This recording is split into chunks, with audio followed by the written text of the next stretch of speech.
আসসালামু আলাইকুম বন্ধুরা, সবাই কেমন আছেন? আশা করছি সবাই ভালো আছেন। তো আজকে আমি আপনাদেরকে বলবো আবাসিক হোটেলের কাজে কখন যেতে হয়, কয়টার সময় যেতে হয় এবং কি কাজ করতে হয়, এগুলো সম্পর্কে আজকে আপনাদেরকে বলবো আমি। বন্ধু, শুরু করা যাক।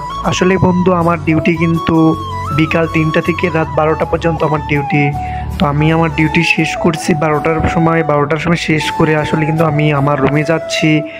আসলে রুমে যাইতে যাইতে ভাবতেছি যে আপনাদেরকে কিছু শেয়ার করি। অনেক অনেক কিছু আছে আপনাদের না জানা, যারা বাংলাদেশে আছেন, সৌদি আরবে আসতে চাচ্ছেন, তো তাদেরকে অনেক কিছুই দেখাবো আজকে, অনেক কিছু বলবো।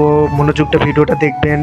তো আসলে বন্ধুরা, এই যে দেখতে পাচ্ছেন ফ্লাইওভারের মতো যে ব্রিজের মতো, আসলে কিন্তু এই পাশে ওনার, ওই পাশে কিন্তু বেলাল মসজিদ, আর এই পাশে আমার হোটেল।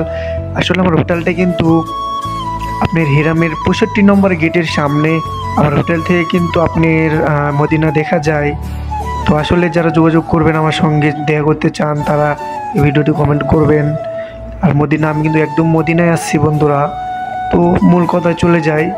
তো বন্ধুরা, আসলে এটা কিন্তু একটা একটা মনে করেন যে রাস্তার মধ্যে যেরকম আমরা বাংলাদেশে কিন্তু ফুটপাতে যা জিনিস কিনি, এটা ওটা কিনি, এরকম কিন্তু, ঠিক আছে? তো আসলে এরকমও এই দেশে আছে যে যেগুলো বাঙালি, পাকিস্তানি, ইন্ডিয়ানরা কিন্তু আসলে এরা হচ্ছে নতুন নতুন জামা কাপড় বলেন, অন্য অন্য খেলনা বলেন, যে কোনো কিছু কিন্তু কিনে নিয়ে এসে বিক্রি করে। তো বন্ধুরা, আসলে কিন্তু এরা কিনে নিয়ে এসে বিক্রি করে, তাই না, অনেক অনেক টাকা ইনকাম করে এখান থেকে।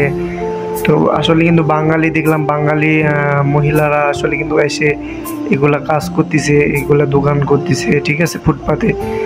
তো বন্ধুরা, যারা এগুলাতে আপনারা আছেন সৌদি আরবে, তারা কিন্তু জানে না সৌদি আরবে দেখতেছেন কত রকম কিন্তু এগুলার থেকে যা জিনিস পাওয়া যায়। বন্ধুরা, আসলে কিন্তু আপনারা যদি এখানে আসেন তাহলে দেখতে পাবেন যে সৌদি আরবে কত রকম যা জিনিস আছে এগুলাতে, শুধু এগুলাতেই বলি, যেগুলো রাস্তায় পাশে দোকান বসে।